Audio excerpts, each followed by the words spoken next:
estás? Boa noite, Helena, estou muito frustrado.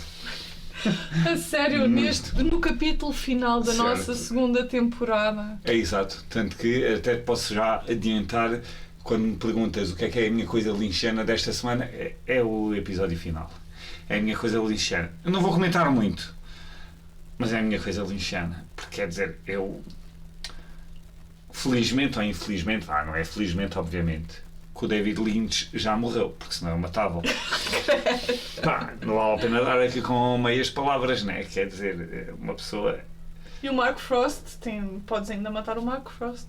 Não, que esse, coitado, esse não fez nada na série, ele é que acha que fez muito. O outro é que deve ter feito este último episódio, que quer dizer... Era agarrar-lhes na cabeça e contra um espelho. Só isto que eu digo. Que para mim foi inadmissível. Esta foi a minha coisa lynchiana. Foi ter perdido 50 minutos da minha vida a ver este episódio. Pronto, então... E o teu? Bom, achas que estás disposto, pelo menos de forma terapêutica, a irmos nesta viagem? Eu vou falar sobre isso, mas eu não respondo sobre mim. Está bem. Pronto, eu estou bem, não é? Eu fui de viagem de trabalho e é relacionada com isso, com essa viagem que vem a minha coisa lixana. Então? Faço o check-in no hotel, não é? Pago pela empresa. Inclusive partilhei as fotografias no meu Instagram, rascunhos.i.gatafunhos, caso alguém queira ir ver as fotografias do quarto do hotel. Pronto, claro que isto é pago pela empresa, o que é normal. Entro no quarto do hotel, o que é que eu vejo? Tudo tons de cinzento, há uma cortina branca. Vermelha! Não. Poderia ter sido. Seria ainda mais assustador. Mas há assim uma cortina branca, um bocadinho nada translúcida, e depois vejo de repente uma máscara gigante, branca, com os olhos, pronto, os buracos, não é? Para os olhos, mas é uma máscara gigante branca. Como assim? Aquilo era uma peça de arte. Acho que o tema do hotel é a arte contemporânea local ou francesa, não sei. E aquilo é uma cópia de uma peça que é um cadeirão. O que é que eu fiz? Um cadeirão? Era uma cara que era um cadeirão. Sim, mas a cara era as costas. Portanto, eu virei aquilo depois. Vá lá que tinha uma almofadinha para o rabo lá, que era assim um amarelo mostarda. Sempre dava assim um quentinho. Mas essa é a minha coisa lindona. Felizmente não tive pesadelos. Não sei como. Eu também não sei como, mas felizmente não tive. E vamos começar a nossa terapia do último episódio? Exato. Então, nós não vamos só falar do último episódio, que é o episódio 22, e que se chama Entre a Vida e a Morte. Como eu fiquei quando eu vi. Continuando. Nós vamos também falar de um livro escrito por Scott Frost, que se chama A Autobiografia do Agente Especial Dale Cooper, abre aspas, a minha vida, as minhas cassetes, fecha aspas. Eu espero que esta pequena surpresa ajude um bocado a gerir este último episódio. Vamos ver. Não prometo. E pronto, quando chegar à altura depois vamos ver mais detalhes, mas o Scott Frost é irmão mais novo do Mark Frost. Aquilo é só tachos. A filha de um escreve o diário da Laura Palmer, o irmão do outro escreve o diário do Cooper. Isto é só tachos. Sim, eu fiquei mesmo chateado com este episódio. Eu quero dizer isto e eu quero que, se quem nos ouve vir o episódio, diga se é só da minha cabeça ou se também ficaram como eu. Só para eu ter a certeza. Às vezes as pessoas, pronto, podemos ter reações mais efusivas ou menos realistas consoante nós próprios. Mas eu acho que não serei o único. Eu também acho que não és o único, mas eu também vou dar... o teu input, sim. Sim, mas eu prefiro dar mais no fim. Pronto, tranquilo. Depois também. Estamos então no último episódio e começamos com Lucy e Andy na esquadra, ambos com o rosto eternamente colado. Eles discutem os eventos no bar The Roadhouse, quando as luzes se apagaram durante o concurso Miss Twin Peaks. Roadhouse! Isto fez Lúcio questionar-se o que aconteceria se as luzes se apagassem no hospital no momento em que estivesse a dar à luz e eles ficassem presos no elevador. O Andy responde-lhe afetuosamente: então eu ajudava-te a ter o bebê ali mesmo no elevador, à frente de Deus e de toda a gente. Eles beijam-se e dizem eu amo-te em simultâneo. O que eu acho fantástico é que ninguém está preocupado com uma pessoa que desapareceu. Pois, exatamente. Na sala de reuniões da esquadra, Dale Cooper está a concentrar-se nas gravuras encontradas na caverna da Coruja. E uma vez que ele já sabe que se trata de um mapa, está a tentar descobrir onde fica a entrada para a Loja Negra. Harry entra e anuncia que há agentes de 3 regiões à procura de Windham Earl, mas sem sucesso. Cooper responde que a única esperança de os encontrarem está em algum lugar assinalado pelas gravuras. Entretanto, Pete Martell entra na esquadra a gritar que a Senhora do Tronco roubou a sua carrinha, mas tanto nós como Cooper sabemos que se trata de Windham Earl disfarçado. Ou melhor, nós sabemos, mas Cooper usa o seu mega poder xamânico dedutivo para esse efeito.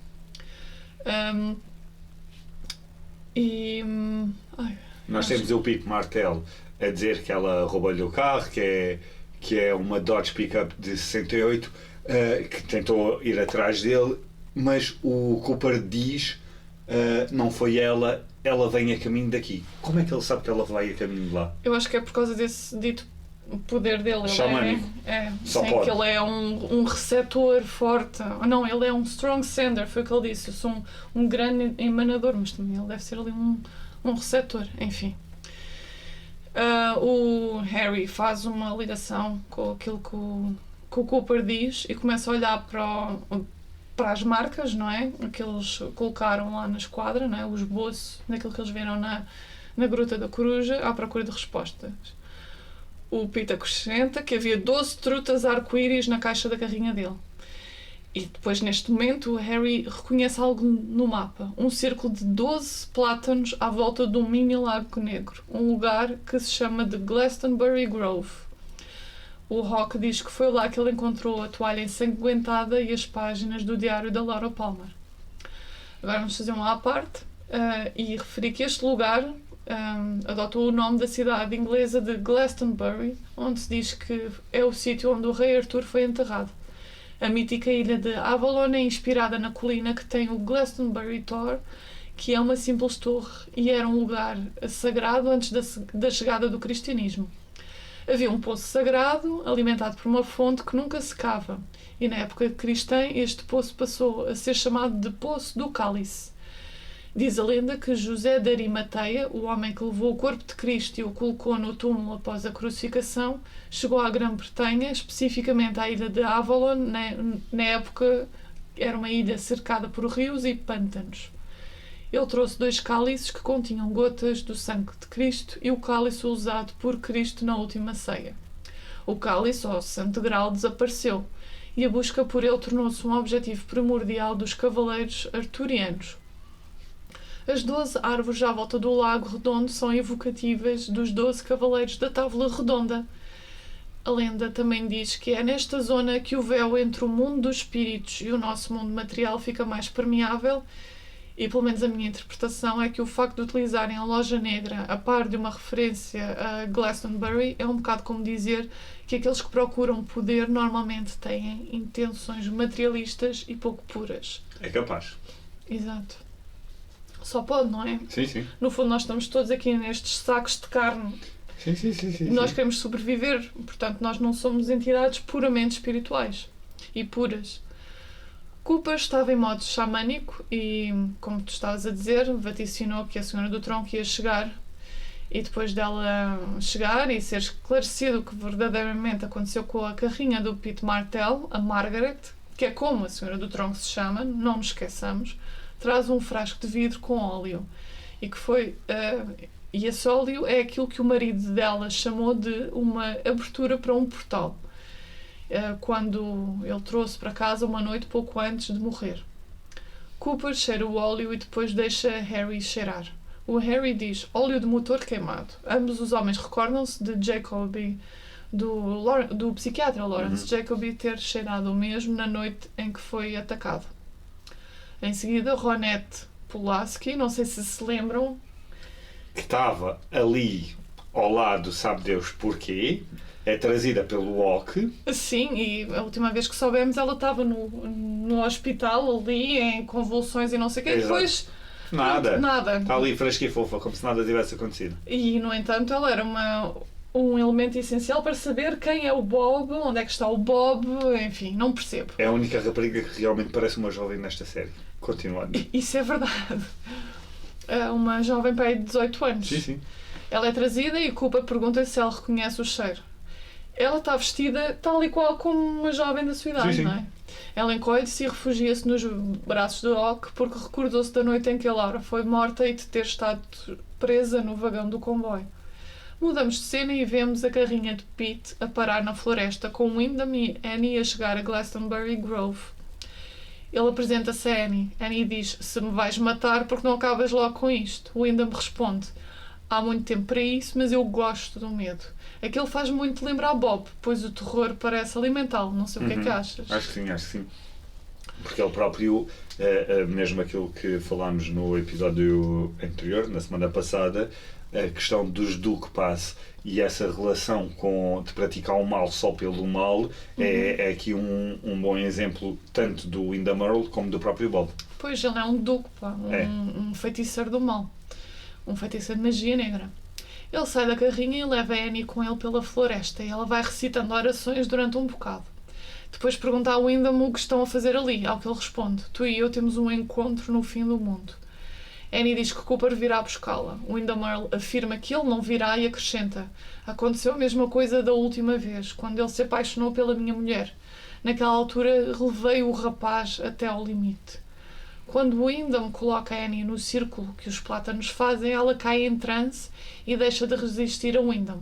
Ele diz: não fugirás de mim, não neste círculo de árvores. Annie segue-o até à pequena poça, rodeada por peças que se encontra no centro dos 12 plátanos. As cortinas vermelhas aparecem e depois desaparecem, depois deles entrarem. Na casa de Ed, o Dr. Hayward trata das lesões na cabeça de Mike e Nadine, enquanto a Norma e o Ed pensam que está tudo às mil maravilhas. O Miguel Nelson diz a Nadine o quão preocupado ficou com ela quando viu aquele saco de areia atingi-la antes da árvore o atingir a ele. Ele não tinha a certeza do que sentia antes, mas agora sabe que faria praticamente tudo por ela. Ele confessa o seu amor e tenta beijá-la. Nadine afasta-se e pergunta quem é que ele é e o que é que está a fazer ali. Ele diz que o nome dele é Mike e que ela é que o trouxe para ali. Nadine olha para Ed com uma tristeza intensa e pede a Ed que o mande embora e começa outra vez a obcecar-se pelos passadores das cortinas. Não sei se lembram, na primeira temporada ela era obsessiva. E que queria que as cortinas abrissem e fechassem sem fazer barulho. Portanto, eu acho que a Nadine é Odin e é um bocado... Exato. É um bocado a porteira entre os mundos, de certa forma. Talvez. Ed vai até ela e agarra-a de forma bruta, perguntando-lhe quantos anos tem. Ela diz que é uma pergunta estúpida e depois finalmente cede respondendo: tenho 35, idiota. Mike levanta-se e diz com sinceridade: desculpa, Ed, acho que as coisas saíram um pouco do controle. Para quem até há 2 minutos atrás professava o seu amor pela Nadine, recebeu esta notícia muito bem e vai-se embora muito rapidamente. Pois, Just saying. eu concordo, mas não sei se sexo intenso com aquele mulherão de 35 anos o fez tornar-se um homenzinho. Não Estou sei. a dizer, no mundo das séries as coisas funcionam assim, não no mundo Não real. sei, ele próprio diz porque esta reação que ele tem antes, ou seja, quando ele diz que foi quando ele se apercebeu que gostava mesmo da Nadine, é porque ele fica um bocado assustado no episódio anterior, quando ela lhe diz que eles também se vão casar, e aqui parece que ele aceita essa decisão e tem uma certa felicidade disso, e depois quando isto acontece, como se nada tivesse sido. Se calhar é porque ele reconhece que ela já não está a mesma pessoa. Talvez por aí. Mas eu acho incrível é como os habitantes da cidade aceitam tudo é normal. Exato. Na residência dos Hayward, a Eileen, a mãe da Donna, está sentada no fundo das escadas a implorar a Donna que não se vá embora. Isto enquanto ela desce com as malas. O Ben Horne está presente e diz que a culpa da situação é dele e que ele só queria fazer o bem. Entretanto, o Dr. Hayward chega à casa e vê a Donna a chorar. Ben pede a Will, que é o nome, finalmente sabemos o nome Exatamente. do Dr. Hayward, consegui captar, que o perdoou pelo que ele acabou de fazer. Vemos pela segunda vez em toda a série a Sylvia Horne, a mãe da Audrey e mulher do Ben, que entra na casa dos Hayward e começa a perguntar ao marido o que é que ele está a tentar fazer àquela família. A dona vai-se ainda mais abaixo emocionalmente, agarra o Dr. Hayward e diz que ele é que é o seu verdadeiro You are pai. my daddy! Bom, Exato. nem sequer vamos comentar isso, não é, minha gente? A cena foi muito novelesca, mas ao mesmo Mas tempo percebe-se, é verdade, claro, não é? obviamente. Percebe-se. O Dr. Hayward passa-se a agredir o Ben, que tropeça em direção à lareira e bate com a testa no mármore, resultando num golpe que lhe deixa sangue a escorrer no meio da testa. Já é para aí a segunda vez que referimos isto. Tu tiveste vontade de fazer isso ao link. Exatamente. A minha questão é só, ele morreu ou não morreu? Neste momento não sabemos. Neste Cada mais momento à não frente vamos saber. Vamos a ver. O doutor cai de joelhos, dividido entre a sua raiva por Ben e o querer resolver o que acabou de fazer. É um juramento de Hipócrates, não é? Como Exato. ele é médico. Tem que ajudar.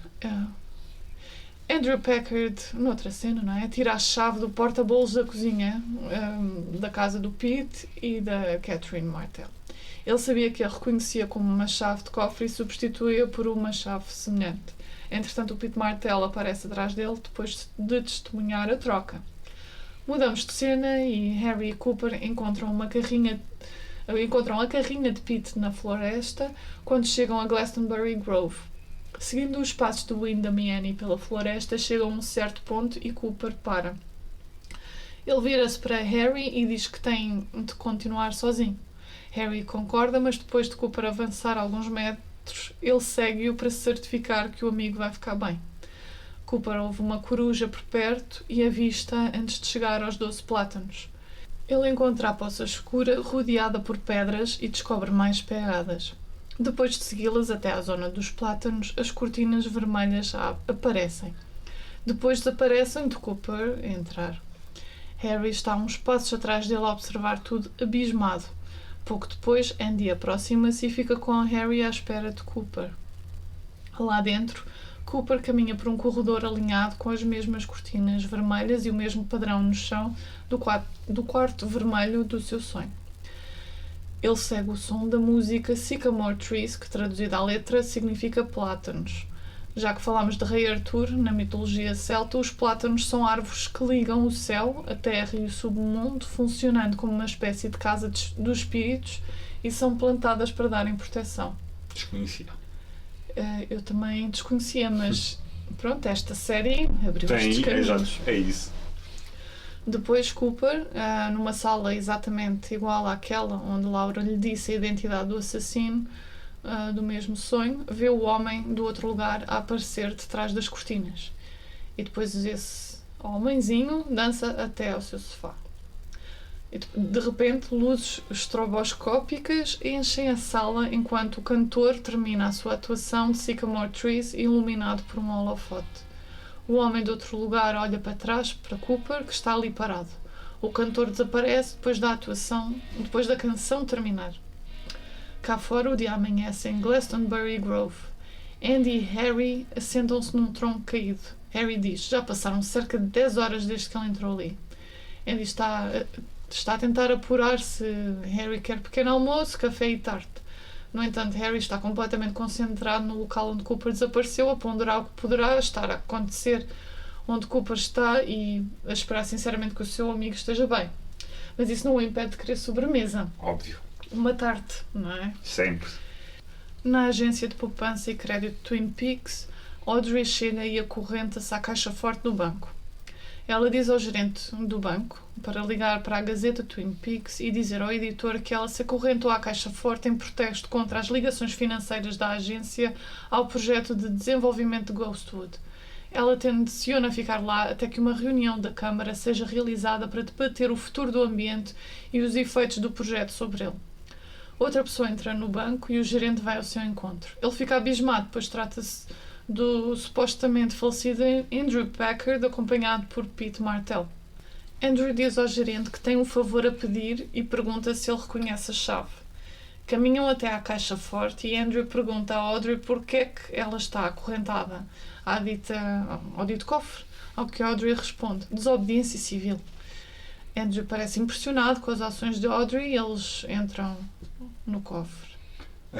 Isto aqui é uma cena um bocado estranha, porque efetivamente a Audrey está ali contra o Andrew Packard e ela deixa-o entrar no banco como se nada fosse. E ainda fala com ele como se estivesse tudo bem. Quando ela, na realidade, aquilo não é só desobediência civil, aquilo é um protesto contra o que os Martels estão a fazer ao projeto Ghostwood. E o próprio pai. Exato. O próprio pai mesmo. Mas pronto, é uma cena um bocadinho estranha. Mas continuando. Sim, se calhar... Que ainda se intensifica mais. É verdade, se calhar um bocado por medo, porque... Ou então, simplesmente ela não sabia o que é que eles estavam ali a fazer. Talvez. Já lá dentro, o gestor localiza o cofre em questão e insere a chave. Depois deixa Andrew e Pete a sós. Andrew anuncia: chegámos ao fim de um longo caminho, Pete, e aqui estamos. Ele abre o cofre para encontrar explosivos prontos para explodir e um bilhete que diz: apanhei-te, Andrew, com amor, Thomas. Que é o falecido mesmo Thomas Eckert, que foi morto pela Josie, se bem nos lembramos. Há uma explosão maciça e os óculos do gerente da agência de crédito caem numa árvore próxima, enquanto notas de $1 caem do céu. Três coisas. O que é que aconteceu a Audrey? Vai com os porcos, só pode ter ido com os porcos. Se não tiver ido com os porcos, alguma coisa de errado está. O Pete morreu. O Andrew morreu, o gestor do banco morreu, a senhora que lá estava sentada morreu e acabou. Não se sabe mais nada sobre estas pessoas. Exatamente, não se sabe. Pronto. Mais nada. Como não ficar chateado? Eu percebo, mas também a série, eles tiveram... aquilo foi cancelado. Eu sei, mas não interessa. Devia ter sido feito de outra maneira. Eu sei, eu também senti a mesma coisa. Pronto, continuando. No restaurante Double R, o Major Briggs e a sua mulher, Betty, namoram enquanto partilham uma refeição. Bobby senta-se ao balcão e fala com Shelley. Ele diz-lhe que acha que eles deviam casar. Shelley lembra Bobby que ainda está a usar o anel de Leo.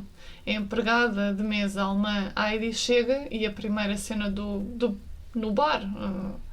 No restaurante, quero dizer, do episódio piloto, repete-se com o mesmo diálogo, exceto quando Shelley diz algo como: chegaste muito ocupada, muito tarde, porque estavas ocupada a dar uma ao teu homem. E depois o Bobby e ela acrescentam outra vez, ao mesmo tempo. Portanto, lá está. Esta empregada alemã é o alfa e o ômega da série. Exato. Eu gostava de ter visto a cena, mas com a Shelley com um palito no canto da boca. É porque aquilo foi mesmo... Não, mas é a Jen He. Sim. Não sei, aquela mulher tão classicamente linda, mas ao mesmo tempo... mais rebarbado. Sim, a atriz é muito bonita, sim, mas ao mesmo tempo tem uma expressão que também calha bem com esses papéis, o que é engraçado. Com essa postura assim mais brincalhona. O Bobby comenta que Leo está provavelmente na floresta a divertir-se imenso. A cena corta para um plano de Leo mostrando aos espectadores que se aguentou milagrosamente na corda durante 1 dia e meio a suster a gaiola que tem as tarântulas que podem cair por cima dele. Isto a morder uma corda que até é um bocadinho grossa.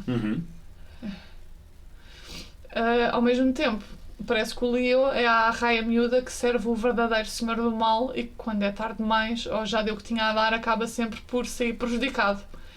E sim, estou a fazer uma metáfora com as pessoas de poucas posses que têm tendência para ficar fascinadas com figuras autoritárias bem falantes e que saem do seu pedestal só para dar palmadinhas nas costas na dita arraia miúda que somos todos nós. A cena corta de novo para o restaurante Double R e vemos o Dr. Jacoby a entrar com a mãe de Laura Palmer, que teve uma premonição e sabia que iria encontrar o Major Briggs ali mesmo. O Dr. Lawrence Jacoby interrompe o namoro do Major Briggs com a sua própria mulher e diz que que a senhora Palmer tem uma mensagem para ele. E de repente ela fala para o Major com uma voz distorcida e grave e diz: estou no Black Lodge com o agente Cooper. Eu não sei se é o Bob a falar através dela. Eu achei que era o Wyndham Earl. Talvez. Mas também não se... Mais uma vez, não se sabe. Enquanto o Major Briggs pondera sobre isto, o corredor para o quarto vermelho é novamente mostrado e a voz do homem do outro lugar é ouvida a dizer: estive à tua espera. Cooper e ele sentam-se em cadeiras na sala de espera e depois continua a dizer: quando me vires outra vez, não serei eu. Esta é a sala de espera. Queres um café? Alguns dos teus amigos estão aqui. Todas estas conversas acontecem não com as vozes naturais, mas com as vozes sempre um bocado distorcidas, como as da própria Sarah. Sim. E isto é um fun fact. Porque os atores foram... todos os atores que têm estas cenas na sala de espera, não é? Nessa dimensão antes da Loja Negra e destes sonhos do Cooper, eles aprenderam a falar de trás para a frente. Okay. E depois o Lynch colocou a gravação de trás para a frente. Okay. Por isso é que fica tão distorcido e dá um efeito sinistro. A Laura entra e senta-se na cadeira ao lado do homenzinho e diz: olá, agente Cooper, e pisca-lhe o olho. Irei ver-te outra vez daqui a 25 anos. Entretanto, depois cala-se e faz uma pose e desaparece. Assim como se fosse para mostrar... alguma coisa nas mãos, sim. Sim, ou assim ao lado, como se fosse na TV Shop. Sim. Para aqueles que ainda são do tempo da TV Shop, mas ainda existe. Ainda existe. Depois, o velho empregado do hotel aparece na cadeira e faz um som de índio, dizendo Aleluia, que o homem de outro lugar ecoa. O velho empregado levanta-se e caminha até a Cooper, oferecendo-lhe uma chávena de café. Depois de colocar o café na mesa de apoio ao lado do agente, Cooper transforma-se no gigante. Ele regressa à cadeira e senta-se e diz um e o mesmo. Portanto, agora já sabemos que aquele empregado extremamente frustrante lá no Great Dawn, pois, era o gigante a tentar falar com ele. O homem de outro lugar começa a esfregar as mãos seguidamente. Cooper tenta beber o café, mas descobre que este se solidificou. Ele verifica novamente, inclinando a chávena, e o café verte na sua forma normal. Depois o homem para de esfregar as mãos e diz uau, Bob, uau. Cooper inclina a chávena novamente e descobre que o café agora tem uma forma mais viscosa, que é evocativa do dito óleo queimado. Portanto, isto é o óleo da passagem para o outro mundo. Exato. Isto agora vamos navegar na maionese. Portanto, o café é o que nos torna ativos, eficiente ativos nesta máquina que nos consome neste mundo capitalista selvagem. Mais ou menos. Sim, mais ou menos. De certeza que não é isso o significado. Mas deve ter sido algum sonho de David Lynch sobre, não sei, café e... Não, a questão do óleo, sim. A questão do óleo pode ser realmente essa parte da engrenagem no mundo atual. Talvez, sim. Isso pode ser. O facto de concordares comigo faz-me sentir menos louca. Obrigada. Sim, porque é o café que nos oleia, não é? Sim, e o óleo queimado, o ambiente, etc. O homenzinho então diz: fogo caminha comigo. Aqui convém falar outra vez do significado alquímico do elemento fogo. Isto se não falámos já antes. O fogo é o principal agente da transformação alquímica porque é associado ao processo de calcinação. Ele destrói estruturas antigas para dar origem a uma nova forma. É a energia transformadora que conduz a matéria ao seu estado puro. Depois, as luzes estroboscópicas recomeçam e o grito de Laura é ouvido em algum lugar ao fundo. Cooper levanta-se e sai da sala. Ele encontra outro corredor e caminha até ao fim.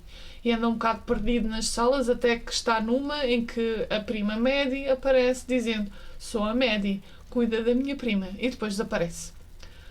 Cooper sai desta sala e volta para a primeira, ou assim pensa ele. Está agora completamente vazia e ele encontra uma versão louca do homem de outro lugar, que tem os olhos vítreos azulados, que depois olha para ele e diz doppelganger, que basicamente significa um duplo de uma dada pessoa que normalmente tem traços de personalidade diferentes.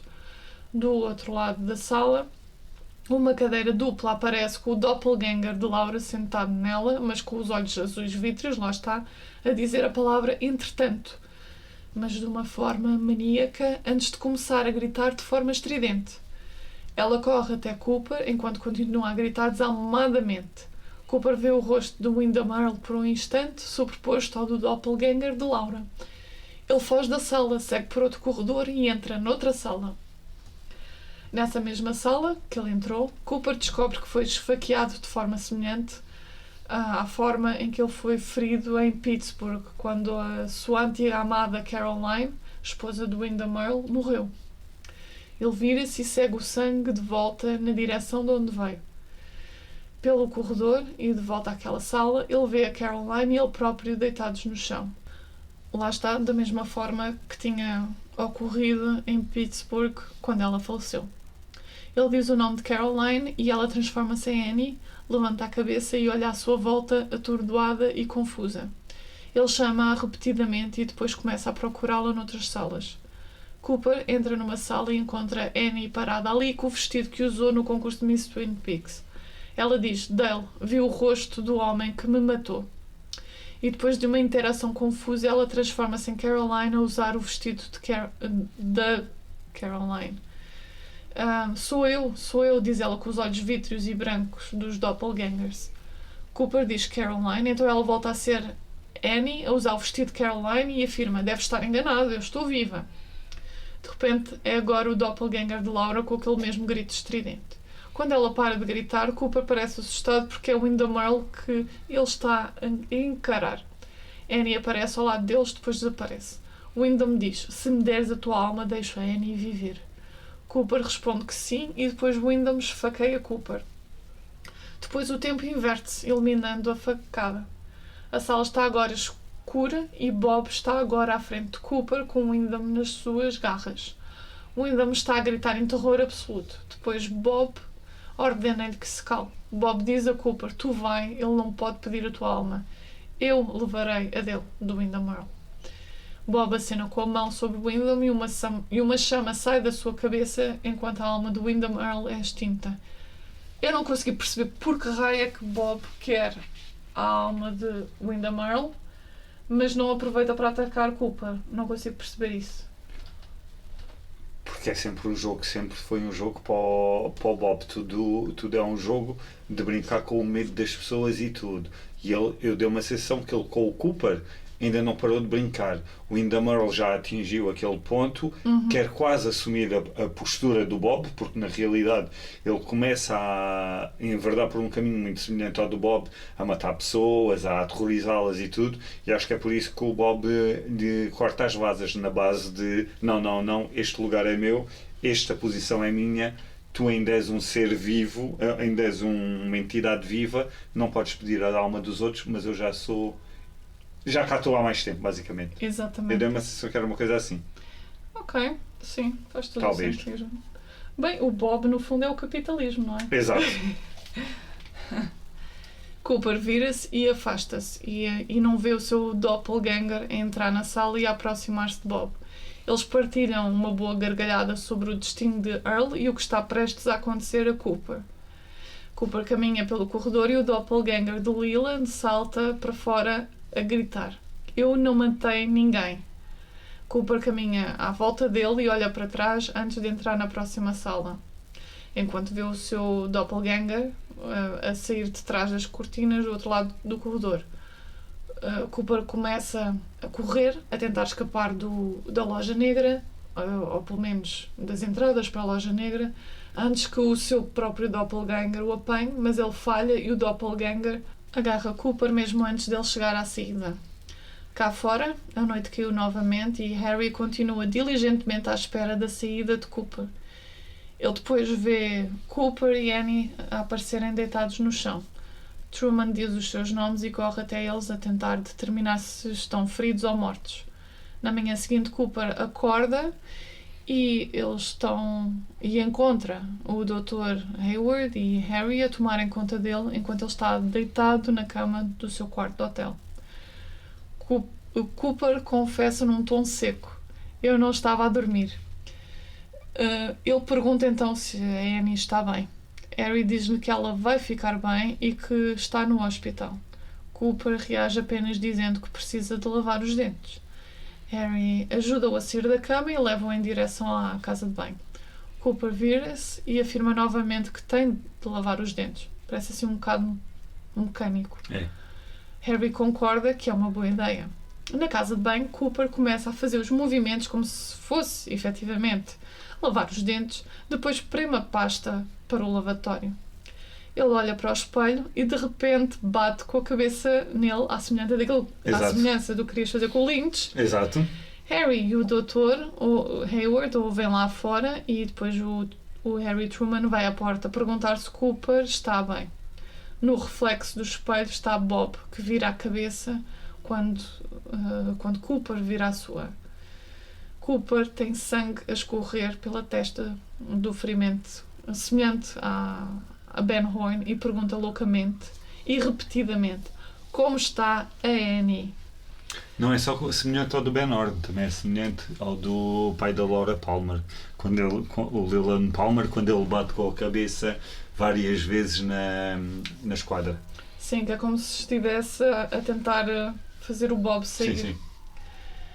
E este é o ponto mais avançado desta história e é assim que ficamos entre 1991 e o ano de 2016 com os livros que já referimos, o Diário Secreto de Laura Palmer e agora este que vamos falar a seguir, e o filme Os Últimos Dias de Laura Palmer pelo meio. Portanto, foram literalmente 25 anos até sabermos o que sucedeu a seguir. Bravo, Lynch, bravo! Uau, Lynch, uau! Fogo! Mas como é que alguém pode gostar deste final? Como? Isto é impossível. Toda a cena na Loja Negra é extremamente confusa. Eu diria mais, atabalhoada. Acho sinceramente que tentaram pôr bué de coisas num episódio só, que o torna super confuso, que os leva a cometer alguns erros fulcrais. Novamente temos um Cooper que a outra vai para o hospital, o outro vai para o quarto do hotel. Porquê? Qual é a lógica disto? Ambos tiveram uma experiência má, exatamente igual. Quem é que vestiu o pijama ao Cooper? Porque o Cooper está de pijama. Just saying, people. Pá, não. Lamento, não. Eu acho que realmente é um mistério muito grande quem é que vestiu o pijama. Eu acho que esse é o maior mistério da série. Quem é que vestiu o pijama ao Cooper? E quem era aquela rapariga que estava a chorar no início da série. Exato, são as duas coisas. O resto, pronto, já sabemos tudo. O que eu senti a primeira vez que vi este episódio, porque esta foi a segunda vez... não, espera, foi a terceira. Porque eu acho que a primeiríssima vez eu apanhei-o na SIC Radical. Ok.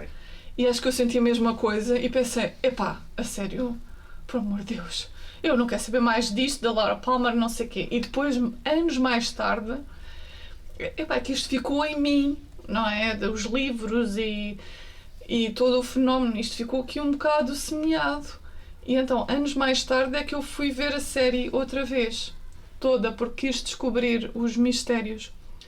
E foi em 2016, precisamente.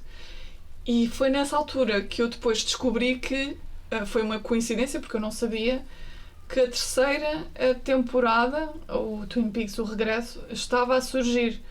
Portanto, eu queria dar os parabéns aos fãs que nessa altura seguiram a série, que criaram websites, que criaram magazines, antes de saber que 25 anos depois iria haver o regresso de Twin Peaks. Ainda lhes dou os parabéns. Eu fico deprimido por eles. Primidíssimo. Assim é que se vê como é que na altura as pessoas reagiam.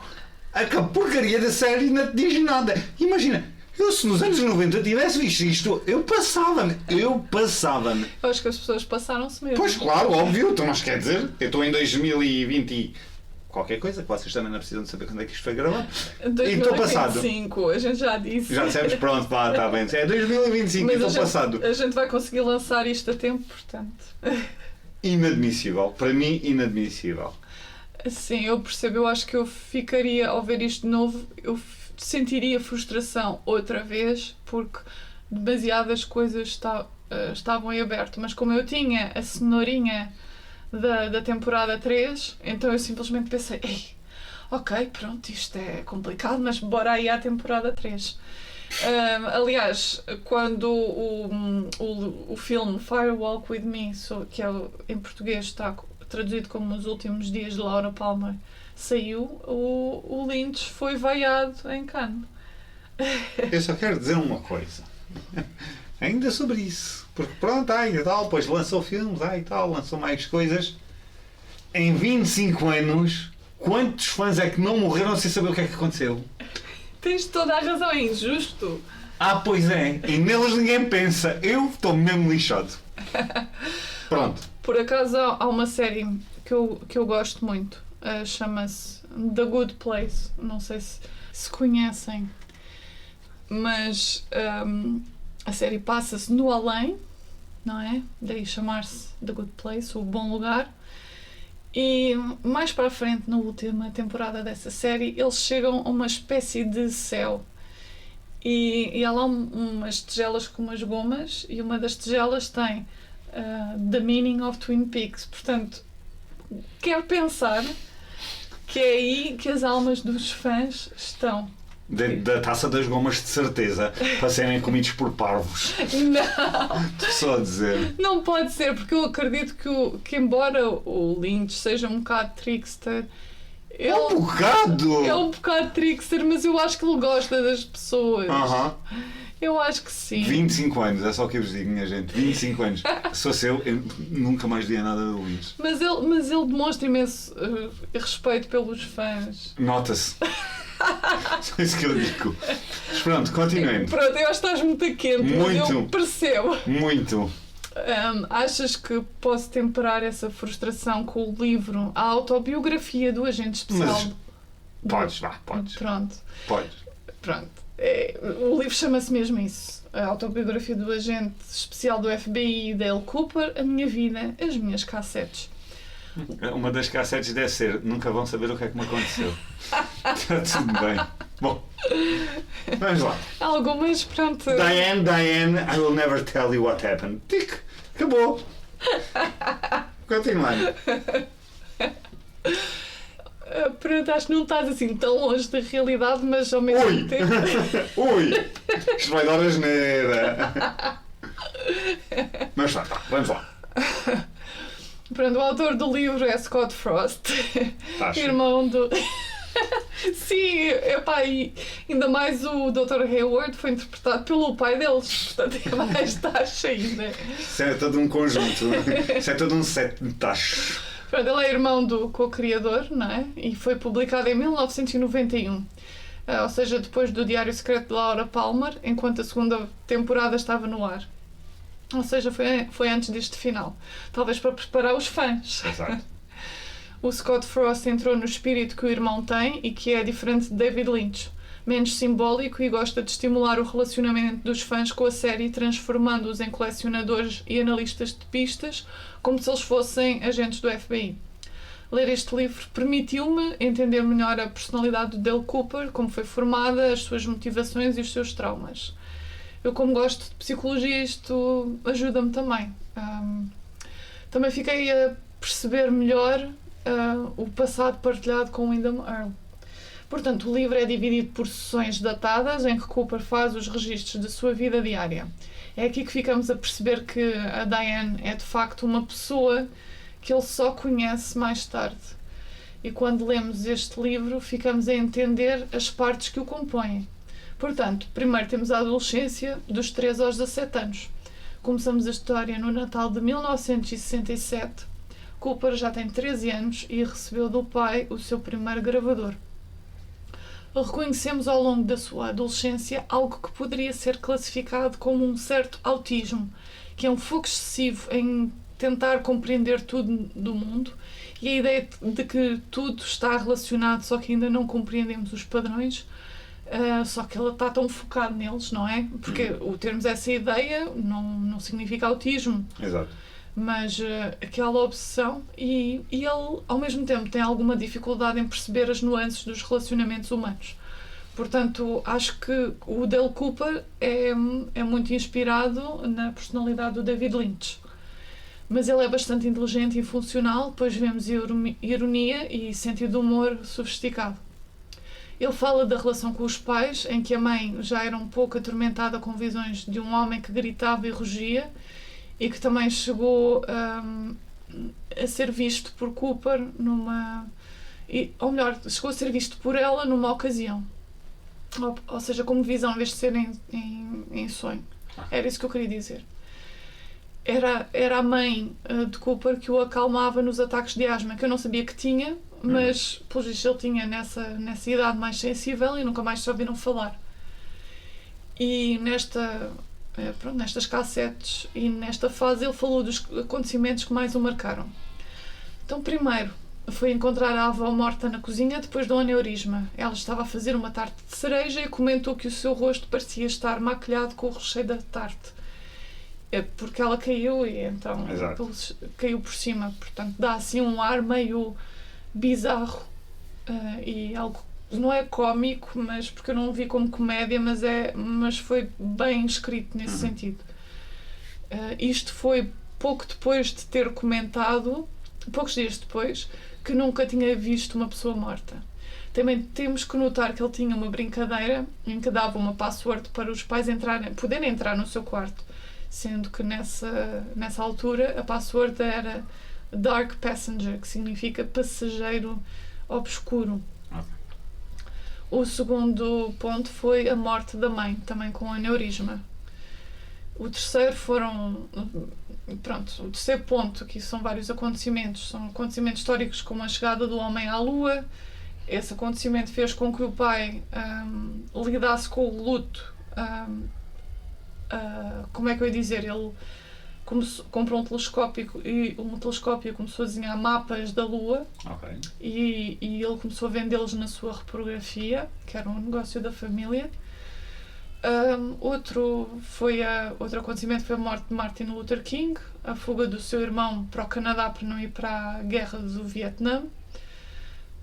Outro assunto que marcou foram as paixões passageiras e as férias num campo de escoteiros, depois de ter decidido ter uma aventura no regresso. E essa aventura consistiu em regressar simplesmente a casa aceitando a boleia de um casal de hippies. O Cooper ainda era virgem na altura, ele tinha bem uns 15 anos, deu uns beijos na mulher do casal, ou seja, foi ela que o beijou. E eles tinham uma relação semi-aberta, não sei. Era os anos 60.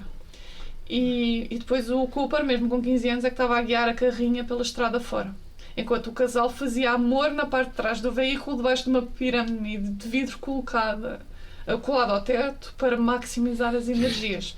Portanto, era assim uma magia sexual à moda de Aleister Crowley. O outro ponto, mais um ponto, não é? A primeira paixão pela colega, um ano mais velha e vizinha do lado, que depois é interrompida por ela depois o ignorar para estar com outros rapazes, tornar-se hippie, e, assim num dos verões, não é? E depois torna-se fanática religiosa. As famílias de ambos passam férias juntos e ele tem um contacto mais sexual com ela na noite de 4 de julho, que depois é interrompida com foguetes que foram lançados na comemoração a deitarem fogo na floresta onde eles estavam. Ele já estava, neste momento, a sentir uma presença maligna. No dia a seguir, a família dele parte mais cedo e a Marie, ou Mary, que é o nome dela, Mary, mas está escrito Marie com um IE, portanto é mais à francesa, não sei como pronunciar. Pronto, ela morre nas férias num acidente numa piscina. Isto fomenta a culpa em Cooper, porque ele já não estava apaixonado por ela, embora fossem amigos, e depois ele ficou a achar que se ele a amasse mais, ela não tinha morrido, ou seja, ele não tinha ido com os pais de volta, ficava com ela mais uns dias.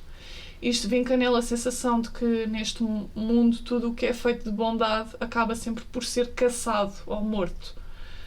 Entre os 16 e os 17 anos, o pai deu-lhe dinheiro para ir viajar e ele andou por parte incerta, mas pelas suas reações ficamos a perceber que foi para um retiro no Tibete, onde aprendeu a espiritualidade dos monges e treinos físicos e mentais. Esqueci-me de dizer que no início da sua adolescência chegou a querer ser agente do FBI, já com um foco muito grande sobre o que é o bem, o que é o mal, e ele acreditava muito nas leis e que as leis devem todas ser cumpridas e que o governo é uma entidade honrada. Pronto. Ele chegou a escrever ao J. Edgar Hoover e chegou a ter uma carta de resposta, mas foram os acontecimentos dramáticos que aconteceram acima que interromperam esse desejo. A segunda parte do livro foca-se mais no início da idade adulta. Portanto, no verão de 73, o Dale arranjou um emprego a cavar buracos para plantar árvores. Isto foi quando ele regressa dessa viagem pelo Tibete. E ele estava com um homem que estava a prestar serviço comunitário por ter estado, depois de ter estado preso. E esse homem chamava-se Jim. E a casa dele ardeu uma noite e o seu corpo não foi encontrado. Convém saber que Cooper foi convidado por ele para ir a casa. E depois, quando ele saiu de casa dele e houve esse incêndio, ele viu a sombra de um homem num beco próximo, onde também ouviu uma gargalhada. E é curioso que ele, quando esteve na casa desse Jim, ele teve conhecimento do hábito do Jim de escrever tudo o que lhe acontecia em papel. E a sua casa tinha caixas e caixas cheias de folhas, e ele tinha dito que queria simplesmente que alguém testemunhasse. E depois dele ouvir o homem a rir, o Cooper encontrou um lápis. Eu achei isto estranho.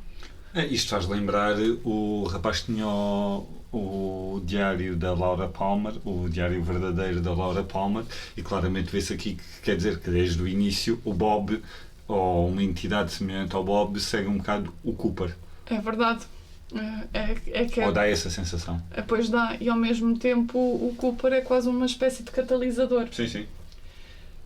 No outono, ele matriculou-se na Universidade de Haverford e o seu pai deu-lhe um novo gravador de cassetes. Parece que o primeiro tinha montes de fios e era preciso ligar à corrente e não sei o quê.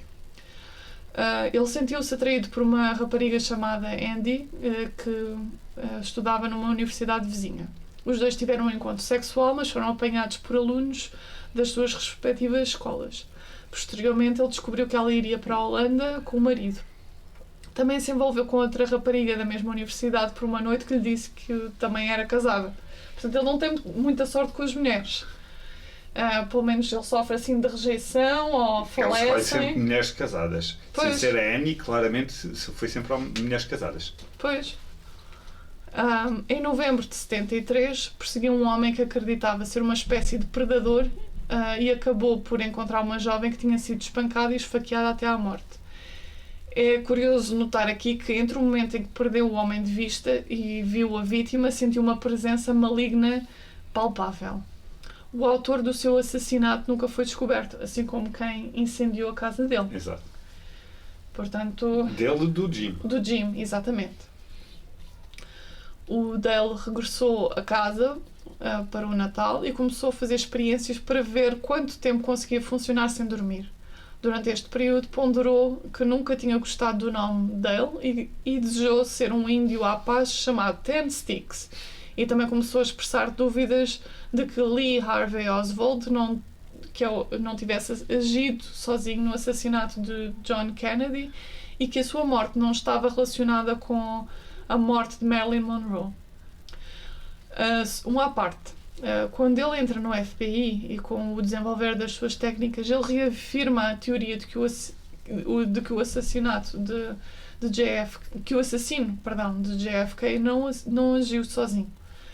Quanto à experiência, ele conseguiu ficar acordado mais do que um dia inteiro antes de adormecer, tendo sonhos vívidos, e depois desenhou este autorretrato que te vou mostrar. Eu vou descrever o autorretrato às pessoas, aos nossos ouvintes. Parece que o Dale Cooper foi socado nos dois olhos da mesma maneira repetidamente. Qual é o objetivo deste desenho? Na minha opinião, é mostrar o Cooper como uma criatura da noite, porque eu acho que os círculos debaixo dos olhos, ele parece que são penas, não sei, faz assim uns círculos tipo uma coruja. Ok, consigo ver. Não sou olheiras, está bem, isso pode ser. E ao mesmo tempo tu falaste agora do Bob. E exato. O Bob e a coruja... Tem essa relação, certo. Sim. A Andy, perdão, não é o Andy de que a gente conhece, mas é a Andy, a senhora casada. Ela regressou da Holanda em janeiro, seu marido. Ela e o Dale Cooper passaram uma noite num quarto de hotel para um estudo sobre as limitações da mente e do corpo em termos de capacidade de ter prazer várias vezes. Interessante. Exato. Depois ela regressou à Holanda, poucas semanas depois, após o seu marido ter ficado ferido na construção de diques de água. Lá está, a Holanda, não é? Esta acumulação de casos a não darem certo e as perdas faz com que o Cooper se perca ainda mais em reflexões sobre o bem e o mal, a sua solidão crónica e a sua vontade em entender a mente humana, em particular a mente que não é sã. Por isso, em março de 1974, Dale fez um estágio no hospital local para estudar pacientes com doenças mentais. Durante este período, ele estabeleceu também, para além de outras pessoas, ligação com uma paciente a que ele deu o nome de Betty. Não é a Betty, a mulher do Major Briggs. Isto foi um nome dado para proteger a sua privacidade. Portanto, não há aqui espaço para teorias. No entanto, pouco mais de um dia depois, ela apontou uma faca à garganta de um enfermeiro e foi baleada pela polícia. Enquanto era transportada na maca, Cooper recordou-se de a ter ouvido dizer: "Estou livre", e ela viria a morrer mais tarde devido aos ferimentos. E Cooper sentiu aqui também um mal palpável. Em julho de 1975, Dale conheceu uma jovem chamada Lena. Não sou eu, se bem que os olhos eu acho que os olhos do meu marido, Edgar, são parecidos com os do Cooper. Ok. Por não sei porquê. Pronto, fica só aqui uma parte, nada a ver. Perdão. Continuando, mas são só os olhos, sim, não sim. sei. Concordas? Não tenho a certeza. Não tens? Pronto, mas são os meus olhos de apaixonada. Exato. Pronto, e a Lena partilhava o seu gosto pelo café, portanto não sou eu porque eu não bebo café, e tinha feito um voto de celibato depois da mãe ter seduzido o seu antigo namorado. Então eles visitaram a família dela, onde na hora H em que a mãe dela estava prestes a seduzir Cooper, Lena tentou pegar fogo à casa da família. Após a viagem em que ambos pararam numa berma de estrada para terem relações sexuais no carro, que culminou com o carro estatelados e ambos muito satisfeitos, Lena foi submetida a uma avaliação psiquiátrica e, em dezembro, já se tinham casado. Ela já se tinha casado com o seu namorado Liceu. Ela enviou uma carta à Cooper a dizer isso: "Ai tal, obrigada pela tua passagem na minha vida, blá blá blá", pronto. E ele... Mas agora vou com o outro. Sim. E pronto, ele sentiu-se rejeitado, mas olha, tudo Exato. Bem. Amigos comuns. Sim, sim. Em dezembro seguinte, Cooper foi a uma feira de emprego, onde conheceu o agente especial do FBI, Wyndham Earle, um homem altamente inteligente que renovou o seu interesse em juntar-se à agência. Em 1976, ele termina os seus estudos em Haverford, porque eu acho que isto é como se fosse a Universidade de Harvard. Daí, se calhar. Não sei. Eles devem ter mudado o nome nesse sentido. E o paradeiro de Cooper no ano seguinte é desconhecido, mas ele registrou em fevereiro de 1977 que o mal tem de facto uma cara. Foi só a única coisa que ele disse, em cassete. A terceira parte do livro são os primeiros anos de carreira. Portanto, o Cooper foi aceito no FBI no verão de 77 e concluiu a sua formação em dezembro. O seu pai deu-lhe um novo gravador de cassetes e foi-lhe atribuída uma secretária chamada Diane, que ele descreveu como sendo uma mistura entre uma santa e uma cantora de cabaré. É lá. Foi aí que ele começou a dirigir-lhe as suas gravações, tanto pessoais como as relacionadas com o trabalho, por sentir respeito pelo seu intelecto e pela sua presença forte. Eles chegam a ir jantar e chega a haver algum flerte, mas não há indicação de uma relação. Em fevereiro de 1978, durante uma investigação de triplo homicídio no mês seguinte, ele conheceu o agente especial Albert Rosenfeld, especialista em medicina legal, e que ele descreveu apenas como sendo uma pessoa muito zangada. Em abril do mesmo ano, Cooper voltou a encontrar-se com o agente Wyndham Earle, que tinha vindo a acompanhar o seu progresso, pois se lembrava dele da feira de emprego. Isto quase parece que o Wyndham Earle é um bocado stalker, não? É. Eu não consigo compreender esse foco. Não sei, como ele também diz que quando matou a mulher Caroline, que tinha levado o rapaz até ao limite, se calhar já nessa altura ele tinha algumas intenções nisso. Sim. Quando o conheceu na feira de emprego, portanto ele devia ter algum tipo de sensibilidade Também. Para ver o Cooper como um vaso Sim. de alguma coisa, algo em que ele pudesse projetar alguma coisa dele, alguma energia mais maligna. A 1 de maio de 78, Cooper tirou a vida a um assaltante de banco que tinha morto um refém. Foi-lhe dada uma licença para lidar com o ato de matar. Durante este período, Cooper começou a jogar xadrez com Wyndham Earle e conheceu a sua mulher, Caroline, que desejou que a morte não afetasse a vida de Cooper da mesma maneira que afetou a de Wyndham, quando ele tirou uma vida pela primeira vez. Só isto deixou o Cooper intrigado. Exato. Porque, será que o Wyndham Earle é quem... quem mostra. Pois. Quando voltou ao trabalho, Cooper foi colocado em tarefas administrativas durante as quais teve um sonho com um homem sem pernas que dizia isto, qualquer coisa, está atrás dele e que vai matar de certeza. Depois de ser dispensado do trabalho de secretária, secretariado, foi colocado como parceiro de Wyndham. E esta dispensa foi por influência do próprio Wyndham Earle.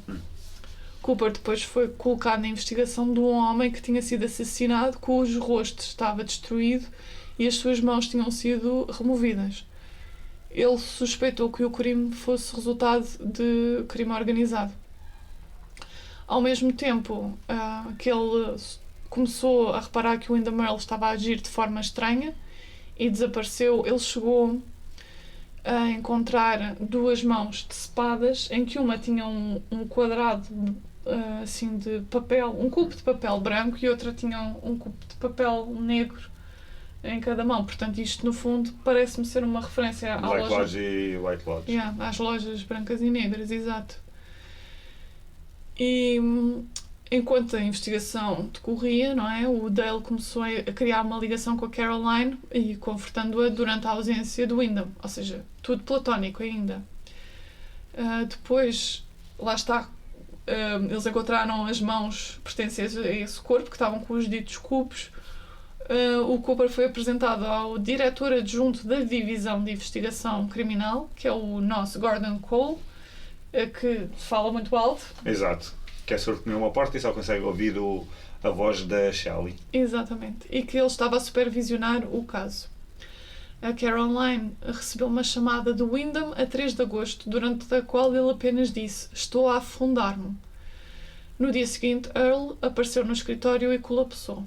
Cooper visitou-o no hospital para tentar perceber onde ele esteve durante o seu desaparecimento. Wyndham Earle deu apenas respostas evasivas, falando de um abismo que dava para coisas maravilhosas. Wyndham mais tarde alegou ter-se esquecido do que tinha acontecido durante a sua ausência e nenhuma detenção foi feita no caso desses assassinatos, apesar de 4 meses de investigação. E acho que aqui nós podemos assumir que, nessa altura, o Wyndham Earle já estava a predicar o mal pelo mal. Claro. Aí já, aliás, mesmo o facto... Eu não sei se podemos subentender isso ou se ainda nesta fase podemos entender que é um bocado como o Major Briggs quando ele desaparecia e não sabia para onde é que ia. Porque eles dois pertenciam ao mesmo projeto. Se calhar ele já na altura estava realmente no mesmo projeto e também lhe acontecia o mesmo. Sim. Também Concordo. poderia ser. Eu acho que o Major Briggs é uma espécie de Wyndham Earle, mas do lado do bem. É isso. Alguns por volta de 1985, Cooper passou férias numa ilha das Caraíbas, e que é de notar que às vezes há saltos nas cassetes e também há notas a dizer: bom, estas cassetes foram censuradas porque diz respeito a material confidencial do FBI, etc. Pronto, então ele passou férias numa ilha das Caraíbas, onde conheceu um velhote que tinha ensinado Wyndham Earle a jogar xadrez durante a lua de mel dele e da Caroline, que foi ali. Aliás, ele foi para essa ilha das Caraíbas por indicação do Wyndham Earle, o que é um bocado perverso. Olha, vai lá ali ao sítio onde eu fiz o amor com a minha mulher, que tu tiveste a reconfortar e tal. No entanto, quando Cooper tentou aprender com ele, o homem recusou ensinar-lhe e disse: "Há morte no teu rosto". De seguida, o velho desapareceu. Dale tentou encontrar o homem, mas encontrou-o morto, pendurado por uma corda. E Ele tinha deixado também uma nota, esse senhor, a dizer que não sabia de nada e tudo o que aprendeu não vale nada e que nada vale a pena e não sei o quê. Um bilhete de suicídio. Sim, mas é notório, eu não lembro bem o que dizia, mas é notório que foi só olhar para Cooper que despoltou aquilo. Então ele fugiu da ilha pressentindo que algo de mal tinha acontecido na sua ausência. E assim foi, porque quando ele regressou a Pittsburgh, descobriu que a Caroline tinha sido raptada por 3 homens enquanto ela e o marido jantavam. Ela foi encontrada em abril depois de ser detida por prostituição na Baixa de Manhattan. E Manhattan é importante na terceira temporada. E ela estava a mostrar sinais de dependência de heroína. Portanto, ela... durante o livro ela foi dizendo que foi raptada e que a drogaram, houve assim umas cenas de tortura. Pronto, inclusive é de separem uma pessoa e porem a cabeça no colo, mas assim uma coisa muito. Portanto ela estava totalmente quebrada, para além do vício das drogas. A Caroline foi levada para uma casa de segurança depois de uma tentativa de atentado contra a sua vida. Cooper submeteu a hipnose e ficou a saber das suas experiências horríveis, embora ela não conseguisse identificar os responsáveis. E Windham Earle não ficou nessa mesma casa. Por isso mesmo é que, lá está, ficou o caminho aberto, ainda mais o Cooper a querer salvar, não é? Ficou o caminho aberto para eles começarem um caso e no dia a seguir, eles terem feito sexo, ele hipnotizou Caroline para ver se ela se lembrava de qualquer coisa. Ela apenas disse que conhecia o rosto, à semelhança do que ela diz no último episódio. Eu vi o rosto do homem que me matou. Exatamente. Mas não chega a dizer que era o Windham Earle. E no dia a seguir a casa foi atacada, terminando com a Caroline morta, Cooper hospitalizado e o Windham Earle internado. O tempo passa e no verão de 1987 Cooper trabalhou como agente da DEA, ou seja, do Departamento Antidroga, não é? O Dennis Bryson, que a gente conheceu como Denise Bryson. Exato. E foi numa operação secreta em Tijuana, no México, e pronto, e sabemos os detalhes disso. Em 1988, ele começa a investigar o estranho assassinato de Teresa Banks, que abandona durante uns tempos porque não conseguiu encontrar pistas que o direcionassem ao assassino. Portanto, nesta altura, o Cooper, apesar de já ser muito intuitivo, ele ficou mesmo muito, muito frustrado.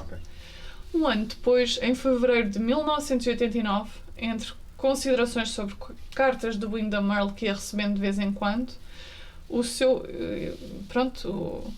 ele ia também fazendo considerações sobre o que é que tem sido a sua vida e o que é que queria fazer no futuro, e ele queria ter um caso que fosse definitivo na sua carreira, e eis que aparece a notícia de que uma outra jovem apareceu morta, embrulhada em plástico, à semelhança de Teresa Banks, numa cidade do estado de Washington. Nós já sabemos quem é essa jovem, é a Laura Palmer, e é aqui que termina o livro. E começa a série. Eu continuo frustrado. Eu posso perceber o que é que aconteceu ao Cooper, eu posso perceber isso tudo, mas não explica, ou seja, explica realmente a ideia de que a mim pelo menos dá uma ideia, sem ter lido o livro obviamente, que o Bob é uma presença, ou que o mal é uma presença que segue o Cooper para todo o lado, que o Cooper desde muito cedo tem essa ligação com esta parte mais mística da vida e com esta tentativa de compreensão absoluta de tudo, mas pronto, não explica realmente a série. Pois, a série é... A série é uma merda. Quase que... Não, a série não é uma merda, mas o final é. O final da segunda temporada é uma merda. Eu já vos disse, eu estou frustrado, continuo frustrado. Então eu lamento mesmo que nem mesmo este livro tenha ajudado, mas acho que pelo menos... Ajudou qualquer coisa. Ajudou qualquer coisa. Mas espero que tenhas gostado deste caminho até este ponto. Eu gostei muito do caminho até este ponto. Eu concordo que é frustrante, mas ao mesmo tempo acho que como eu tenho estado a usufruir destes mistérios e desta pesquisa, pronto, eu também já estou com as reações muito mais temperadas. 25 anos, minha gente, é só que vos digo. Concordo contigo. 25 anos. Quantos é que morreram? Sim, acho que a série, se fosse feita hoje, mas também o mundo não seria, e a nossa cultura não seria o que é hoje se não fosse esta série. Não, eu acho que a série deveria ter sido. A série nunca deveria ter sido feita para além da altura em que foi feita. Sim. Mesmo ainda sem ter visto a terceira temporada, é aquilo que estavas a dizer. Esta série marca uma posição e marca uma altura muito concreta. É cancelada, pronto, porque se calhar era uma série demasiado à frente na sua altura, mas na realidade ela tirá-la do seu contexto em que foi feita seria um erro. Sim, é verdade. E às vezes, pronto, mesmo estas análises que eu estou a fazer e avaliações, são avaliações à luz, não 25 anos depois, deixem-me fazer contas, que calhar quase 30 anos depois. Pois, é verdade. Pronto, e isso influencia, obviamente. Aliás, 34 anos, por isso retirá-la desse local não me faria grande sentido. Mas pronto, fiquei frustrado com o final. Não vale a pena estar a dourar a pílula. Eu acho que se a série de facto fosse feita hoje, nós não teríamos, se calhar, o tipo de entretenimento e de séries que temos, não é? Mas ao ser feita hoje, com aquilo que sabemos, iria haver alguns buracos no enredo e algumas inconsistências que seriam melhor tratadas. Mais ou menos, mas ao mesmo tempo, repara, esta série também é bonita por uma coisa, por causa da sua narrativa lenta. Não vale a pena ter... A narrativa é arrastada, ou seja, é uma coisa que é típica dos anos 90. Uma série que fosse feita hoje em dia iria ser muito mais rápida, iria dar muito mais informação, irias perder um bocado os lives bonitos que existem na descrição das personagens, nos maneirismos destas, porque as histórias seriam todas muito mais rápidas, acho eu. Sim.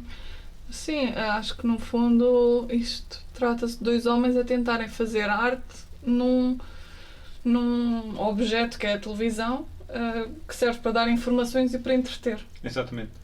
E eu acho que foi um bom projeto. Foi um bom caminho. Sim, e eu acho que esta série caminhou para que séries como Os Ficheiros Secretos e mais tarde como o True Detective pudessem aparecer. Sim. Sim.